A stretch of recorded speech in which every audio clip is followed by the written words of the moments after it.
Hello everyone, this is Claire, coming back for more art grind. Usually I post silent drawing videos featuring thunderstorm and cat purrs. But today I want to use this opportunity to talk about 5 tips and tricks that I used in this drawing session to add fluidity and structure into these lovely athletic Japanese girls that I drew over here. First of all, I wanted to make this video because I received many DMs on Instagram regarding ways to improve in figure drawing. And the common question I get is, I'm so frustrated. How does my gesture look? I feel like I'm stuck. I felt this way many times when I first started to learn figure drawing, and I wish I could go back in time to tell my past self these 5 things, so here we go.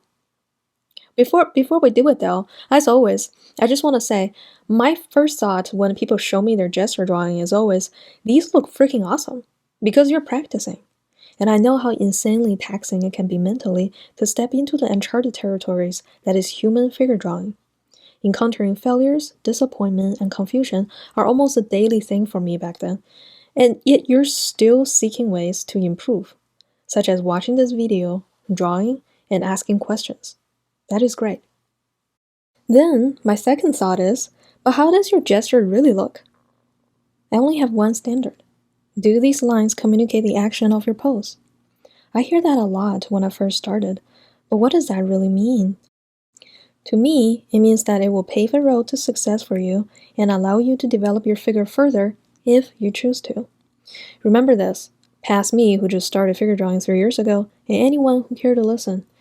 If you draw an arbitrary line that appears to go through the person because the teacher said this is the way, then immediately forget about it and jump to trace the contour/outline of the body because you're eager to copy the likeness of a pose, you are wasting time. So my first tip is, know the purpose of gesture and don't waste it. All the structure, the anatomy, the shading and color that you will play with in the future should be able to build on top of these lines, and that is what I'm doing here. With the gesture line, I'm indicating the action of a thrust and a bend of the right leg, a stretch and a squash of the torso. The shoulders are shrugged too to anticipate the impact of the ball. These actions might not be apparent right now because a singular line is 2D after all, but I'll remember how these lines are indicating the action of the pose when I'm adding structures, which is what I'm doing next. Gestures are a map to mark where each part of the body goes, but there are thoughtful lines that follow the flow of the body. The flow could be the energy you're feeling from the pose. For example, this is an action pose, like Gaisen say from Naruto. I can feel the fiery youth of this volleyball player, so I paid extra attention to make sure my gesture include many sharp angles and non-vertical or horizontal lines. Our brain loves stable horizontal lines or vertical lines. They're comfortable, but they'll be boring and stagnant if I use them in this pose. So going back to the original question, without asking for anyone else's opinion, if your gesture can help you develop the pose to communicate the action, then it is a good gesture. Most of the time, gesture is used as an initial lay-in are usually drawn pretty light, as I'm doing here. You might not see where my lines are leading to, but I can clearly see what they're trying to tell me. So to summarize this tip, your gesture is like a direction, a formula sheet that you're allowed to bring to a physics exam, a roadmap. You should be relying on it to tell you where the body parts are going and provide you with a sense of action. However, they should be simple enough to clearly indicate exactly how the body is moving.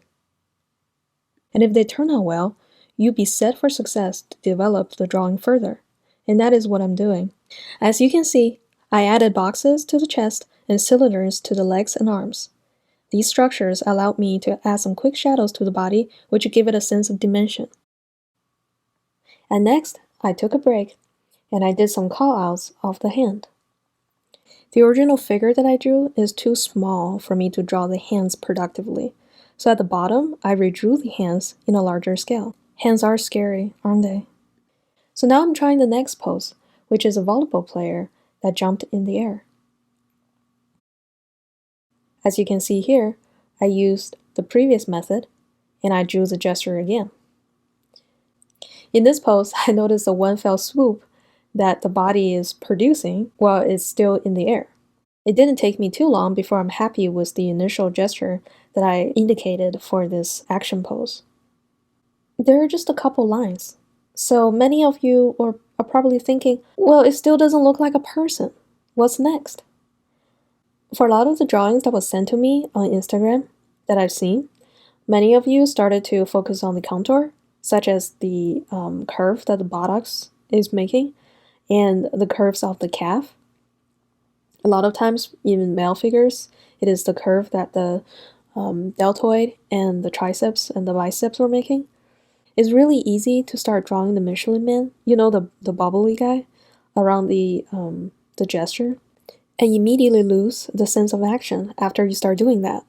Which, after 15 minutes of drawing that, you're still not happy with your figure, and that is when you start asking for help from other people. Which brings to my next tip: how to develop on top of the few action lines that you've drawn. Well, the trick is never focus on the contours. What the outline is of a figure should never be your priority. It is true, it is actually very important. If you look at animation, developing the shape of a character is an art form all by itself. However, that is not what we're focusing right now, right here. So after the couple of lines that you developed to indicate the action of the figure, it's time to add structures on top. And when I say structures, I mean like 3D forms. Cylinders, boxes, ovals, anything that can give you a sense of 3 dimension, a solid sense of existence on paper, is the kind of structure that you need to add on top of your gestures. I want to use this pose to illustrate something that I thought was very important, which is how to correct your structure if you see necessary. What I mean is, specifically, if you look at the head of this pose, it was actually too small. And that is one thing I still have problem with, which is the proportion. So in this pose, the head was too small and I want to add some volume on top of what I already have. So instead of realizing that I'm drawing in ink and I'm making mistakes, and I frantically trace the contour of the head that I think is correct, I did a little swirls. And those little swirls are actually forming cylinders. And they're building on top of the head that I already have. So slowly and slowly, I drew more swirls, and it gave me a solid sense of 3 dimension. I'm explaining further with this picture over here. On this picture, I drew many swirls. I can go on and on and on until I'm off the page. But the point is, when I'm doing this, it's almost like modeling with pencil. And imagine those little swirls are like layers of pancakes or waffles. And slowly, layer by layer, I'm adding volume to the already existing structure that I have on the figure right now. I'm adding the structure until I reach the point where I think now the head is at the correct dimension. So the next tip is, gesture is followed by structure. One way is the swirl or pancake layering I was talking about. You can see me using the same method on this pose. This is a tricky pose because of the unusual angle of curves on the lumbar. I was lost and panicked for a moment because I wasn't sure where the pelvis and the ribcage is located relative to each other. However, I think I swirled myself out of trouble. The swirl is mimicking cross contours of cylindrical form. You can adjust the swirls to the size of a head or a ribcage or whatever you need. It's a versatile method.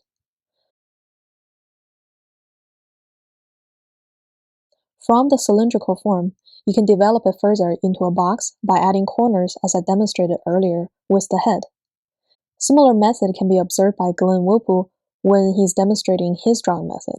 After the initial gesture is done, he likes to add structure by going over the surface from one side to another. You can see me using this hand movement when I'm incorporating structure to the arm. Let's watch it closely and see when that happens, okay? If you ever have problem adding structure to a figure like I have before, I really want you guys to get this because it helped me so much. Okay, here we go. Watch the arm, watch the arm. From one side to another. From one side to another. And again, from one side to another. It's almost like you already have this arm in space and you're just simply gliding your pencil or pen over the surface. To me, that is the trick that gives anything a sense of three-dimension, without even worrying about anatomy at this point. The shape of a human being is slowly forming. Now we have officially transitioned from the gestural stage of the figure drawing to the structure stage. Which brings me my fourth tip, and that is doing callouts. And you can see me doing that on the fourth pose. The fourth pose is tricky because we're looking down on this person, and her entire body is actually tilted to the left. She's not standing straight. So we have a downward shot and a tilted foreshortening of the torso laying on top of the hips. The view of the legs are also obstructed by her torso and her hips. So in order, as you can see, I actually made mistakes in the beginning. I was getting confused about the complicated foreshortening that exists in this pose. When that happened, I immediately drew a mannequin on the left side and practiced my figure foreshortenings. I learned the importance of callouts when I was taking dynamic sketching class with Peter Han. The purpose of a callout, in my understanding, is to emphasize on a part of the drawing that is important. So my fourth tip is to do callouts and repeat. If this is a daily practice, I do not expect it to be pretty. Instead, I want it to be filled with notes and tips and tricks that help me improve, and repetition is a great way to achieve that. Now we're moving on to our fifth pose, which brings me my last tip, and that is, at the end of each drawing, it's always helpful to summarize your experiences. I'm not sure if you noticed, but when I was drawing the girl that's jumping in the air, I realized the left leg was too short, so I was trying to measure the left leg against the body to get an accurate proportion, and I forgot to account the height of the head. My god, guys, this is my third year doing figure drawing, and I still forget the right proportion sometimes. I'm telling you guys, I have no talent, only hard work in here. And similar proportion problem can be seen for the last pose. I underestimated how tall the figure is, and then at the end, her left ankle was cut off by the page. However, I did learn from Steve Huston. He's the one who suggested that if your pose is getting cut off by the page, don't shorten your limbs. So I didn't make the leg really short so I can add the ankle and the foot in there. Instead, I just let it go. So when I summarize this learning experience, I will say that I still have problems with foreshortening when it comes to difficult angles. In addition, I still need to work on my proportions. I know after all that's said and done, it sounds like a lot. It could be overwhelming at times when you're approaching a new pose in figure drawing. However, as a bonus tip, I would suggest this. Only tackle one thing at a time. In my experience, that's actually the quickest way to improve. What I mean is, if you feel like you need to work on your gesture, then just work on your gesture. Don't worry about structure, don't worry about anatomy. I want to put an example of my gesture warm-up here. This is what I learned from Vilppu. I see that he does a lot of those in order to warm up his hand, and I think it's a really good method to get started. I would rather do 15 minutes of this type of warm-ups instead of tracing the contours that the muscles are making. I had problem with tackling one thing at a time when it comes to practices. I was too eager to go from the start to finish, and that level of quantity instead of quality doesn't really help with improvement.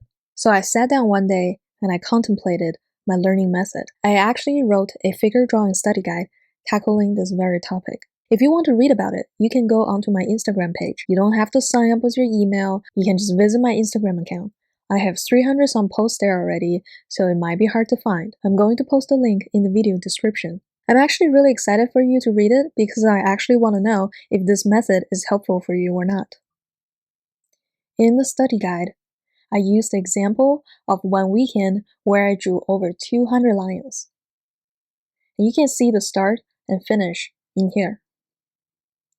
I did this because I was learning how to learn. To me, it was a really useful experience that helped me improve on my figure drawing in the future.